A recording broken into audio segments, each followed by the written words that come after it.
হযরতে আলী রাদিয়াল্লাহু তাআলা আনহু থেকে হাদিস বর্ণিত, যে হাদিসটিকে ইমাম জালালউদ্দিন সিয়ুতি রাহমাতুল্লাহ আলাইহি আল হাবিলিল ফাতাওয়ার মধ্যে উল্লেখ করেছেন, আরো অনেক কিতাবের মধ্যে রয়েছেন।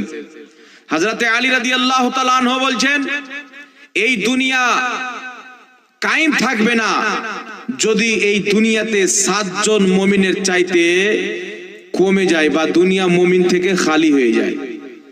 সব সময় 7 জন আল্লাহ বলনেওয়ালা, আল্লাহর ওয়াহদানিয়তে বিশ্বাস রাখনেওয়ালা, তাওহীদকে মাননেওয়ালা সর্বযুগে এই দুনিয়াতে থাকে। জোরে বলেন সুবহানাল্লাহ।